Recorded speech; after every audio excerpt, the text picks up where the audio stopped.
Muitas pessoas têm tido seus sonhos destruídos pela falta de confiança absoluta em Deus. A Bíblia está repleta de exemplos de grandes sonhos cumpridos para a glória de Deus. Encontro com a Palavra é um programa escrito pelo Dr. Dick Woodward e narrado por Pastor Edson Bruno. Ouça e descubra verdades que lhe ajudarão no seu dia a dia. Com você, Pastor Edson Bruno.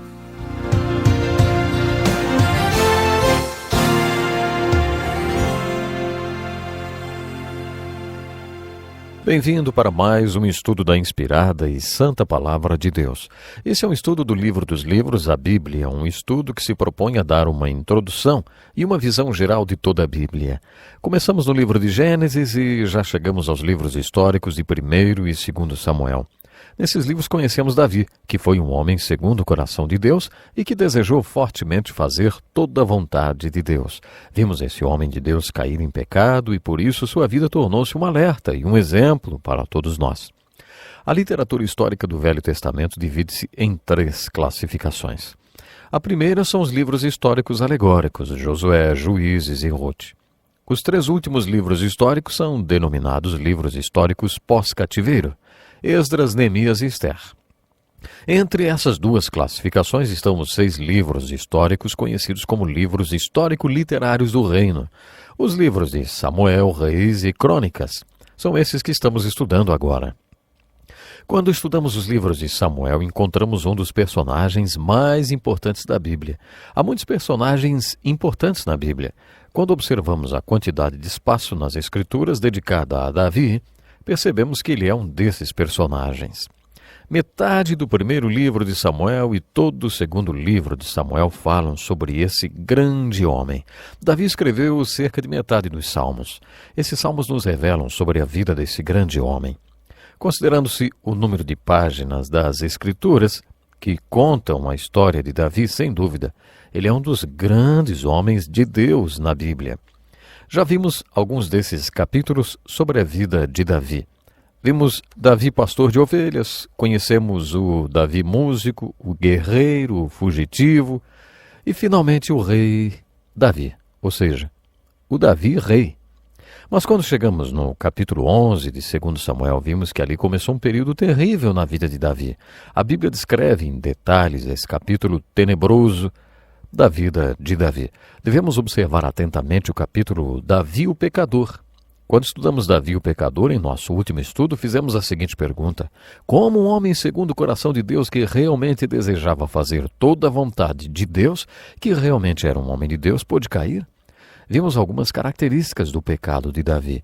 A Bíblia não tenta esconder nada desse pecado. Davi cometeu o grande pecado do assassinato e do adultério. Davi traiu a lealdade de um grande homem chamado Urias. Ele tomou a esposa de Urias e depois o assassinou. Estudamos esse pecado de Davi e vimos que ele realmente havia pecado. Também vimos a causa do seu pecado. Como esse homem de Deus pôde pecar? Vimos que Davi pecou porque era um homem.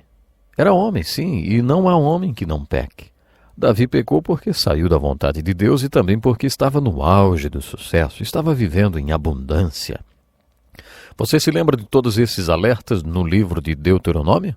Quando entrar na terra e estiver em abundância, tome cuidado. É hora de ficar firme no Senhor porque vocês estarão vulneráveis. Davi estava vulnerável porque vivia em abundância.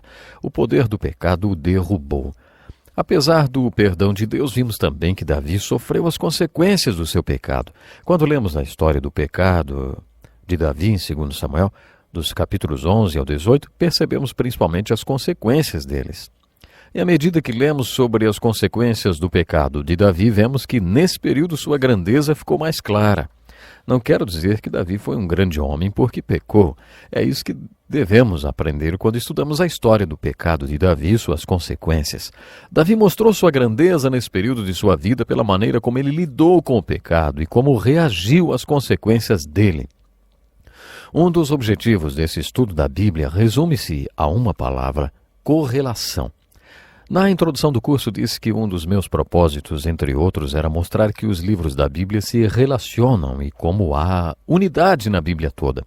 Uma das coisas mais interessantes do estudo da Bíblia é descobrir como seus livros se correlacionam e como se encaixam. Por exemplo, quando chegamos aos profetas, depois de ter estudado os livros históricos, percebemos que já conhecemos o contexto histórico no qual os profetas viveram, pregaram, sofreram e morreram.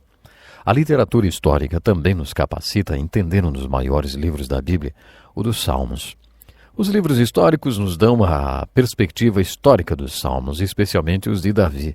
Essa literatura histórica nos fornece informações biográficas sobre Davi que nos ajudam a entender os seus salmos.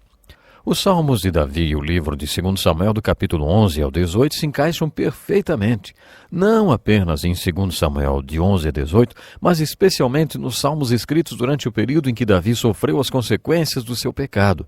Aí percebemos que Davi mostrou a sua grandeza quando reagiu às consequências de seu pecado.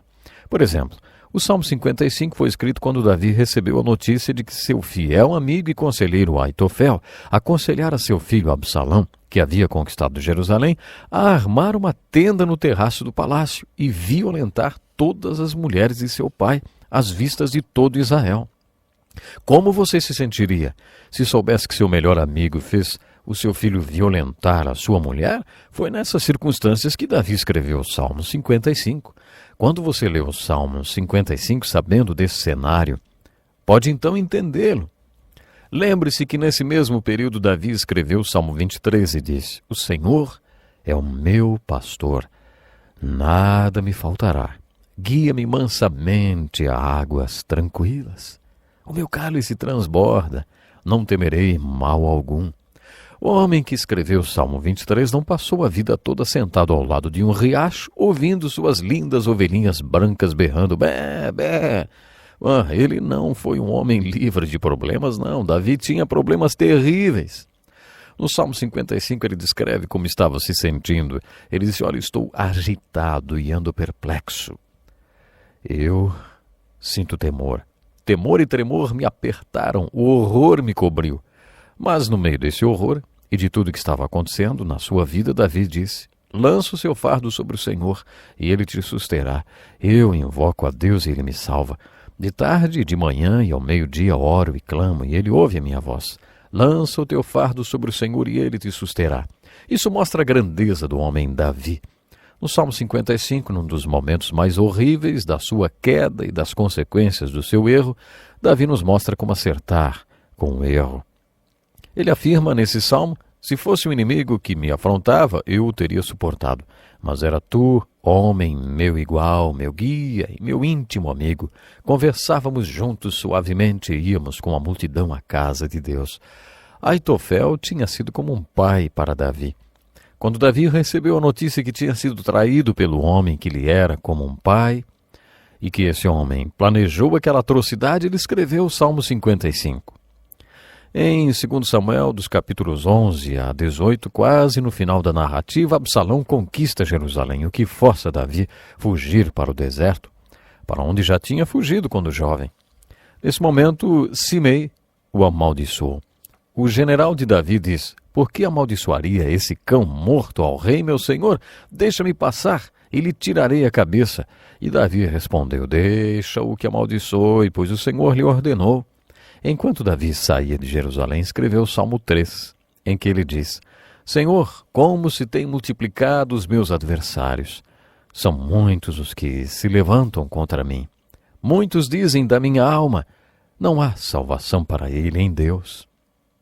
Era isso que Simei dizia enquanto jogava pedras em Davi. Mas Davi diz algo no Salmo 3 que mostra que realmente era um homem de Deus. "Mas tu, Senhor, és meu escudo, a minha glória, e o que exaltas a minha cabeça. Com a minha voz clamo ao Senhor, e ele me responde do seu santo monte." Quando Davi pensava no seu passado, lembrava-se dos milagres marcantes que viveu. Olhando para aquelas respostas de oração do passado, Davi tinha confiança e a fé para confiar em Deus no presente e confiar a ele o seu futuro. O que Davi fala no Salmo 4 também se encaixa nesse período de sua vida. Davi afirma que o momento é de tensão e angústia e afirma mais ou menos assim: muitas vezes não conseguimos dormir porque temos que tomar uma decisão que envolve fazer o que é correto. Nesse momento da sua vida, no meio da noite, quando não conseguia dormir, ele declarou: oferecerei sacrifícios de justiça e confiarei no Senhor. Farei o que é certo. Todos nós estamos rodeados de pessoas que buscam quem faça o bem, não apenas o que é conveniente. Quando elas veem alguém fazendo o que é correto e justo, não importando quanto isso tenha custado, são abençoadas e estimuladas a buscar a Deus por causa do que testemunharam. No Salmo 4, Davi resolveu oferecer sacrifícios de justiça e colocar sua confiança em Deus. Depois disso, ele teve paz e pôde dormir. Os estudiosos dizem que o Salmo 4 também foi escrito durante esse período em que Davi sofria as consequências do seu pecado. No Salmo 23:3, Davi diz: restaura-me a alma, guia-me pelas veredas da justiça, por amor do seu nome. Depois que o Senhor nos faz deitar e reconhecer que somos ovelhas e Ele é o pastor, nos levantamos outra vez. Tínhamos esquecido quem é o pastor e quem é a ovelha. É nesse momento que precisamos ser restaurados. Quando nos levantamos e assumimos o controle e tentamos fazer o papel de pastor, os pastos verdes ficam queimados, as águas tranquilas tornam-se turbulentas e o cálice que estava transbordante se esvazia. É nesse momento que precisamos ser restaurados. Como Deus nos restaura quando precisamos de restauração? Deus é muito prático. Davi coloca da seguinte forma: restaura minha alma. Como? Guia-me pelas veredas da justiça e retidão, por amor do seu nome. O que você acha que precisamos fazer para vivermos um reavivamento, uma renovação? Para muitas pessoas é necessário ir ao culto da igreja, apertar a mão do pastor e dizer: quero viver um reavivamento. Talvez seja necessário um pouco de oração. Realmente isso está incluído no processo, é muito importante. Mas para dizer a verdade, Deus é bem prático. Preste atenção. Você precisa ser restaurado e é assim que eu gostaria de restaurar você. Ande no caminho da justiça durante alguns anos. À medida que você andar no caminho da justiça, sua alma será restaurada.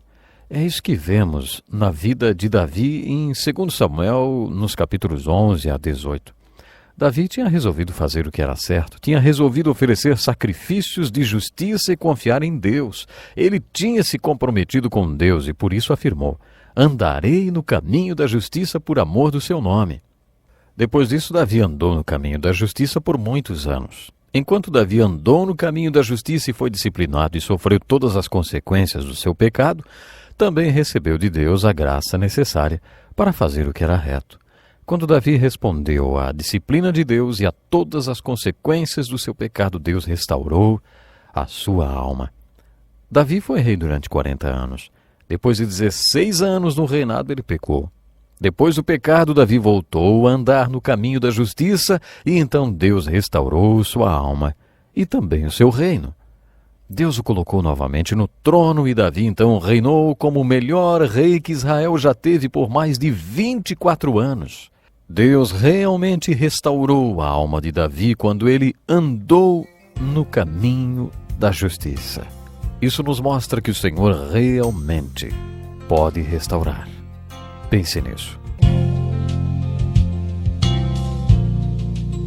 Que lição importantíssima.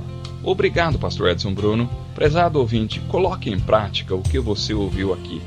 Sem dúvida, sua vida será grandemente abençoada. Este é um estudo escrito pelo Dr. Dick Woodward, na voz do pastor Edson Bruno. Escreva-nos e solicite o material.